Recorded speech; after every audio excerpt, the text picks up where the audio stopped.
Welcome into Titans by Two, another episode. I don't know why they keep letting us on here, but they do. Austin Nelson with my guys, Brett Batchelor and Trey Watkins.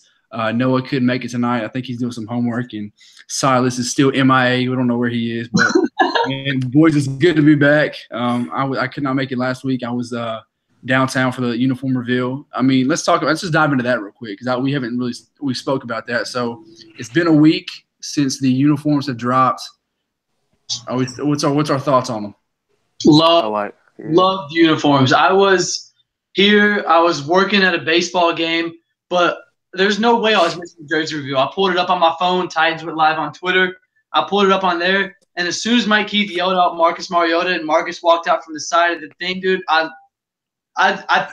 don't know. They probably heard me on the baseball field start talking, dude, because I made so much noise because of how much that I liked. I didn't think I'd like it that much. I love the jerseys, dude. They're so good. I like them. And one thing that's, I was really happy about was the leaked picture that came out, before. People were a little upset. But as soon as the players came out wearing the jerseys, everybody started to grow with them and everything. So I think the event turned out really, really well. And most importantly, the uniforms look really nice. Yeah, the event was it was packed. I remember, if you guys knew, I had those VIP access passes, and it was incredible down there. They treated us like royalty. We walked right in, and it was free beer, and we got free koozies. And I walked in, and Kevin Dyson was walking out, and I was like, I dapped KD up, and so we talked for a minute, and then I talked to Keith Bullock was in there, Javon Kirsch was in there. We talked to them for a minute, so it was cool just to see those guys up close and personal. They were mixed in England. It was pretty cool. But no, the event was phenomenal. It was freezing, but like when it finally started, you kind of got your blood boiling. You was ready for Sundays. They had a dope hype video. People were yelling. I mean, it was phenomenal. Mike Keith did a great job with it. And then, when Mike Vrabel came out and John Robinson came out, they got the crowd hype. And then Amy came out and kind of hinted the uniforms. And then it finally happened. You saw Marcus come out, and then it just was like, dude, these are the new uniforms. These are it. That's what we hit on. That's what we hit on last week too, or on the last podcast. Is me and Trey and Noah talked about how right now Nashville is completely bumping right now, but as we speak, Nashville is more of a hockey town than a football town, but I think that's slowly changing back to 50-50 because there are over 20,000 people there just for a jersey reveal. Downtown and Broadway was shut down. And all the pictures and that you saw, everything on the Titans are on such a resurgence in Nashville, and it's the perfect time to do it. Of course. And with, like you said, the Preds, having that much success, and with the Titans, on that downward spiral for those past 2 years, or that 2-year stretch, it would be really hard for, the team to gain back its popularity in the city.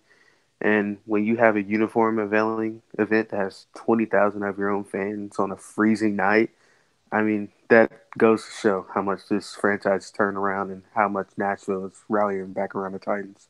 Yeah, I mean, there's a lot of buzz now about the Titans. And not only do, we as fans notice that, but I think the NFL and the media is kind of starting to notice that too. And especially, like you said, Trey, on a Wednesday night, people have work the next day. Yeah. So they came to a uniform unveiling just to see players walk out and just to see some uniforms that they'll be wearing on Sundays. Like, they could have waited to see these. They didn't have to come downtown.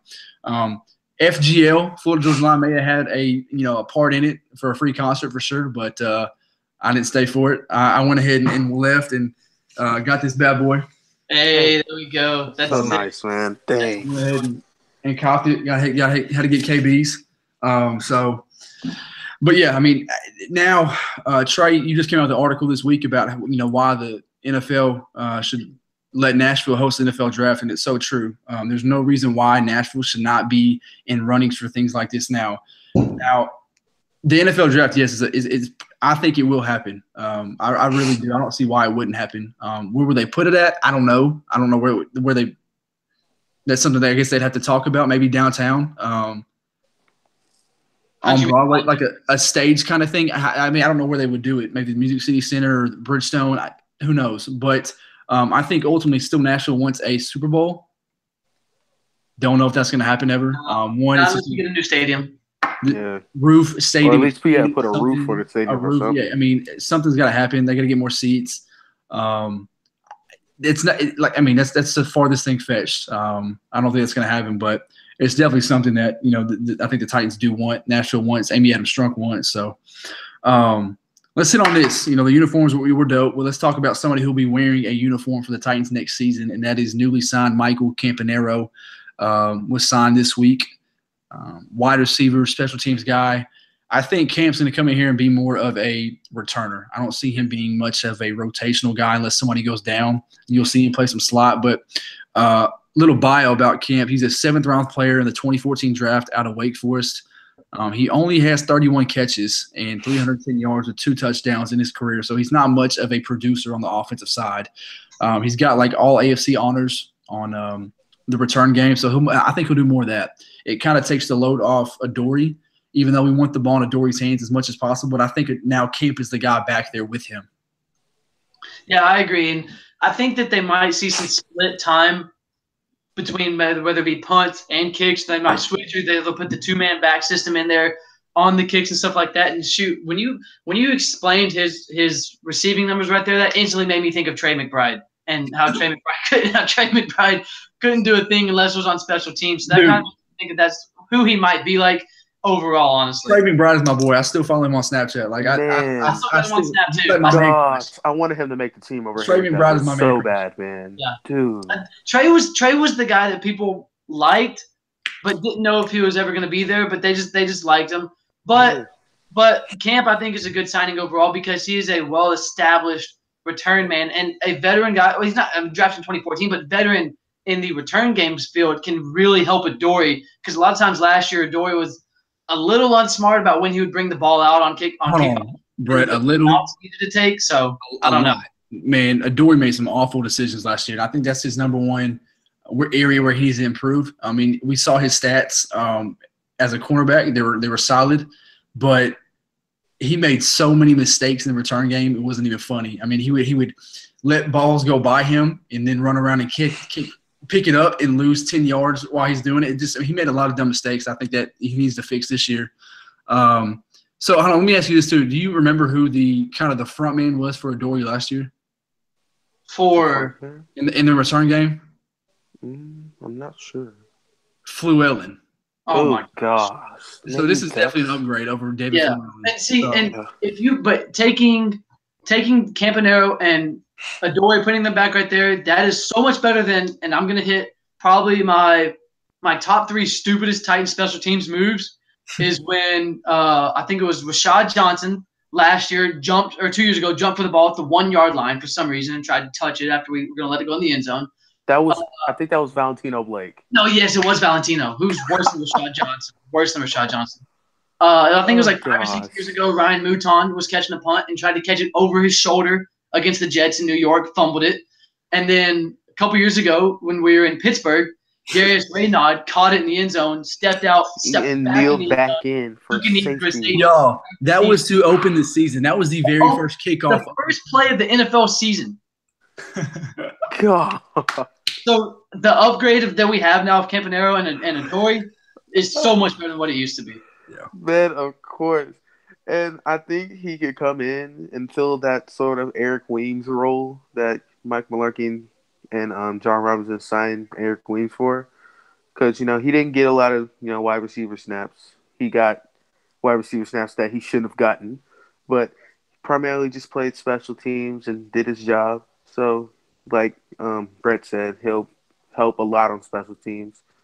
But maybe he'll get some slot snaps or whatever, but maybe, hopefully not, but we'll just see. Yeah, along with Cam getting signed, the Titans also signed Benny Logan and Will Compton to add some, depth on the defense. Benny's going to come in and be a rotational guy and play a lot, in my opinion.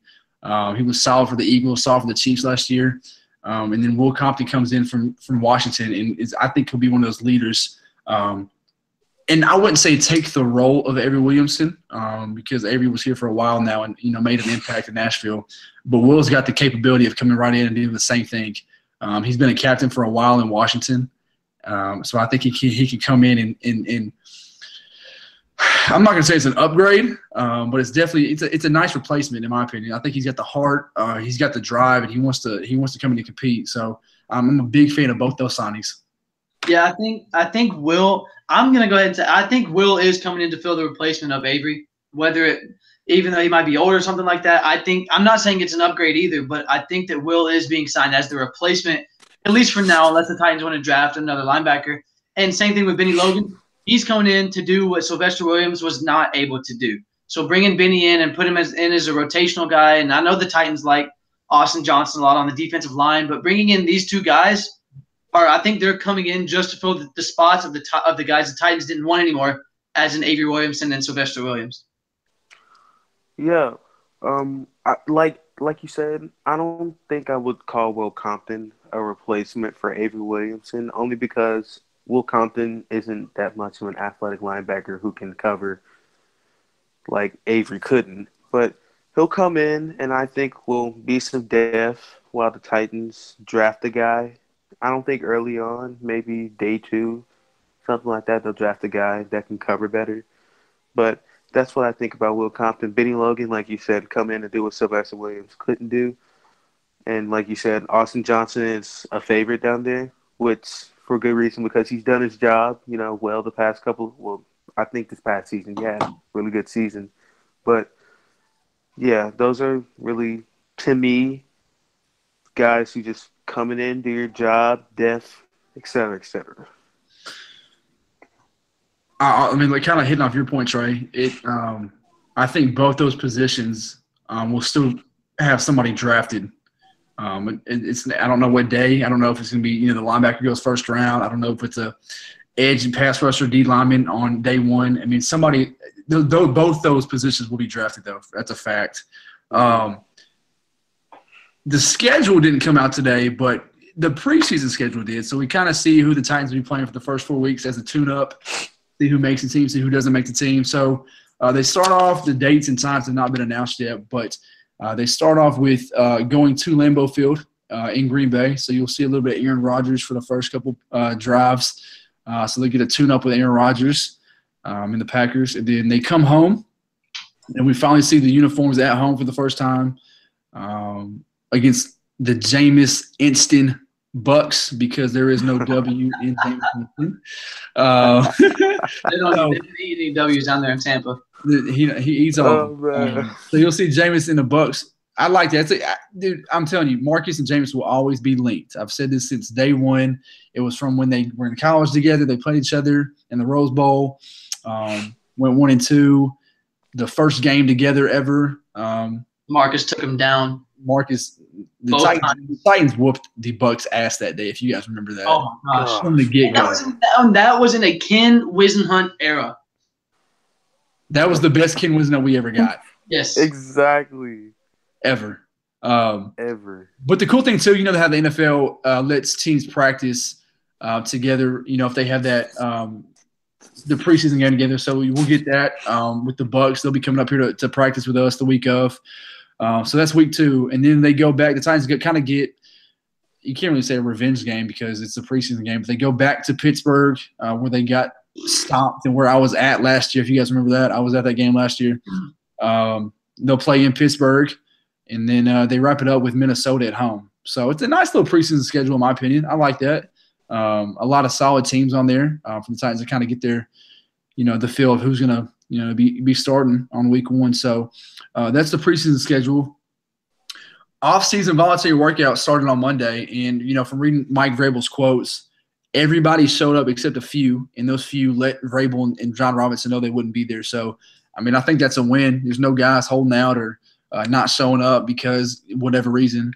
We know Derrick Henry we had that issue with him last year. So, was it the year before? His rookie year last year? It was last year, yeah. Last year, yeah.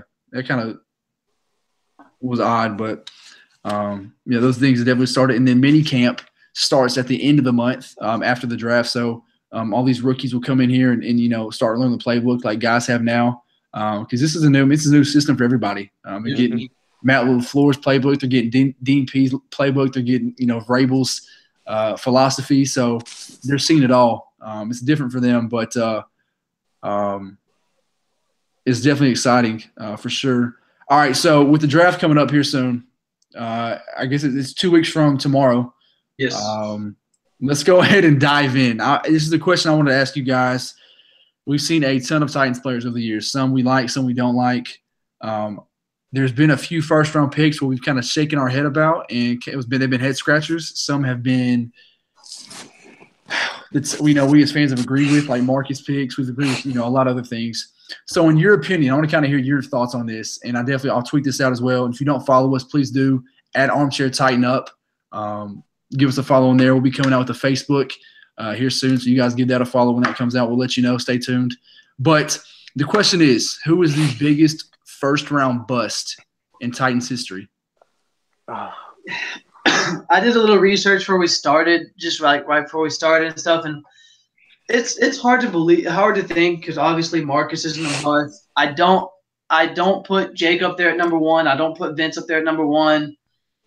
I think me personally, just of who I've thought of and stuff so far, I think I got to go with Chance Warmack. Chance never panned out at guard. Never did anything for it was when we had one of the worst offensive lines, and Chance was supposed to be that guy that came up and did the offensive line better, and the offensive line got worse, and that's why he's not here anymore. Exactly. And I remember that point. I think it was 2 seasons ago that Chance Warmack was starting over Quentin Spain, hurt his finger, and decided, to get surgery instead of play through it. But, I mean, I couldn't really, pinpoint one draft bust. I didn't want to say Jake Locker. I didn't want to say Vince Young. So, and I know this might not be the best first-round bust, but for me it would be Kendall Wright. And I know he had that 1,000-yard season, which was great. He was being force-fed the ball and was the only it was the only consistent receiver in that offense during that year, but he never quite lived up to, the type of label that was put on when we drafted him 18. When we drafted him 18, I didn't expect us to draft a wide receiver. I thought we were gonna at least go defense. We picked up Kendall Wright and surprised people, but he had that 1,000-yard season, just wasn't the same after. He had some injuries, yes, of course, but I just didn't think he lived up to that first round caliber label that he had when he got drafted. He kind of seems to get a lot of unnecessary hate. Mm-hmm. From a lot of people. I still think he was okay when we released him and he went to Chicago. It was time for him to move on from us, even though that he loved it in Nashville and said that he never expected to leave the team. Yeah, I think in his early years here, he was misused and it kind of put him out of the system. And then he got into a little bit of trouble towards the end of his time with us. He was a healthy scratch a couple times. I remember that. Stuff like that. So he was a solid player used in the wrong way, and I think that kind of guides that unnecessary hate that he gets. Yeah, most definitely. All right, so we got Kendall Wright, Chance Warmack. Listen, you guys have said his name a few times already, but it's without a doubt, in my opinion, Jake Locker. Okay? Listen, we put the keys to the city in this guy's hands, and he just gave up. Okay? That's true. After 4 years in the league, he said, you know what? I can't do this anymore. I'm going to retire. Look, he didn't just go find a new team. He didn't just ask for release. This man said, I can't do this anymore. I'm going to retire from the NFL. He's worked his entire life to get to where he's at. And because he couldn't come back from a few injuries, he wanted to retire. So I think without a doubt, it's Jake Locker for the Titans. So he got drafted in 2011. Was only 23. He was out of the league at 26. He started 23 games, didn't start a single one his rookie year. He played in 5. I think, was it Kerry Collins that year? Yes. Or Fitzpatrick? Hasselbeck? Hasselbeck. Yeah, I thought it was Hasselbeck. Both of them might are have been Hasselbeck. age of wonders. It was one of those guys because in that period of time, it was all 3 of them. A time that we want to forget. That's what it is. Jesus. So he started all 11 games he played in the next year when he was a full-time starter, but he only played in 30 games and started 23 of them, was 9-14 as a starter, only threw 27 touchdowns to 22 picks. This guy was, he was a bust. That's all he was. And look, that draft class was not very good at all. Okay, I will give you guys that. Here are the quarterbacks. If nobody remembers the quarterbacks who win that draft, this is probably the worst quarterback class of all time. I think so. So it was Cam Newton 1, Jake Locker was the next quarterback taken at 8. Blaine Gabbert was 10. Oh, gosh. Christian Ponder was 12. Oh, gosh. Andy Dalton was 35. Colin Kaepernick is 36. I mean, just a rough quarterback class. Almost all of them out of the league now. And look, Blaine Gabbert is now the Titans' backup quarterback, guys. Yeah. And I liked Blaine better than Jake I did when both of them coming out of college into the draft. I mean, and look, the guys that the Titans passed on, there's a few. Number one in particular is J.J. Watt. Yeah, that's a bad one. Robert Quinn, Mike Pouncey. Let's see who else. Cam Jordan. Who was our GM at the time? Rustin Webster. And look, I mean, we can't forget the fact that the Titans did need a quarterback. There's no doubt about it. Oh yeah, we did. The Titans were desperate for a quarterback, so they had to go get somebody. I don't think any. I mean, I remember the day he got drafted, and I was like, look, I guess. I mean, we got to roll with him because that's who we needed. And after Cam Newton, I think Jake Locker was the next best quarterback in my opinion. I mean, you lay a finger on that dude's shoulder and both of his ACLs would tear. If he got sacked, he was coming out the game every single time. So I do remember that one stretch he had. It was around 2013 or 14. First 3 games, he looked amazing. Oh man, I remember.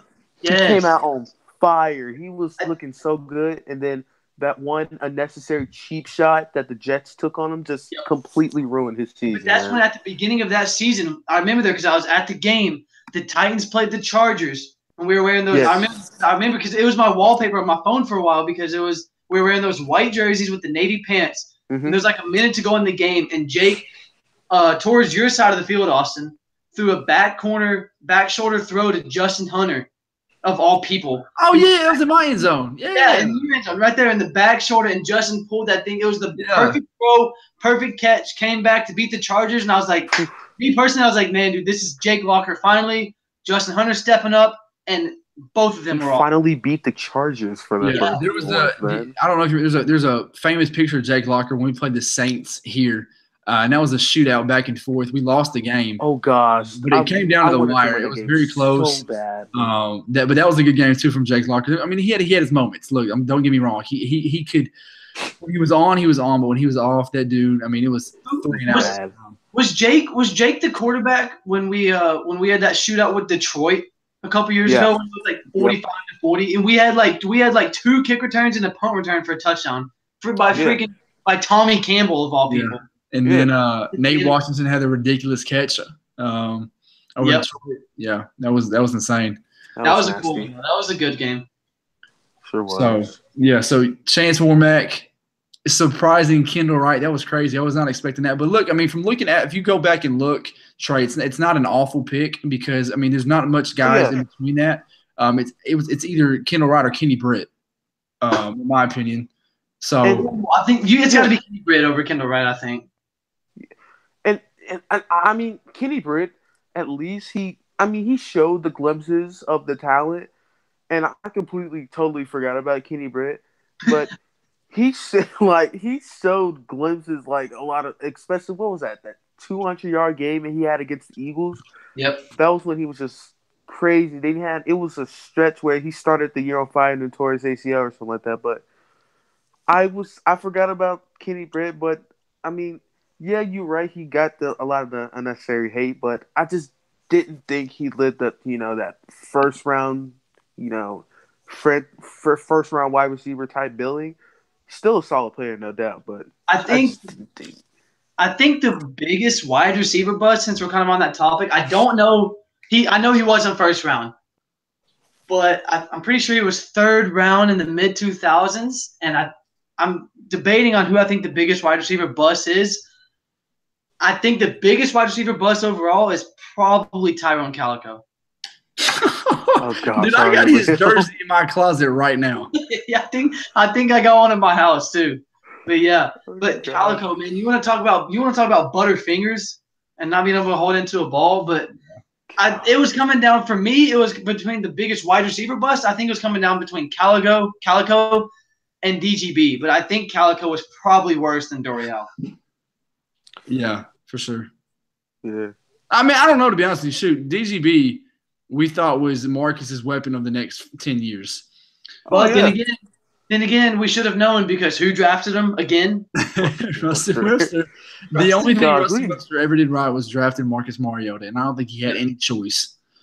He really didn't have any choice. So we had nobody at quarterback, man.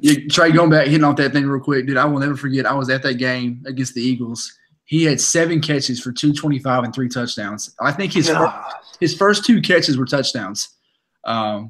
So he balled out that game. I will never forget that. I'm with you there. Was it Kenny Britt that caught the ball in the back of the end zone in the Arizona game from Vince Young? Yes. Yeah.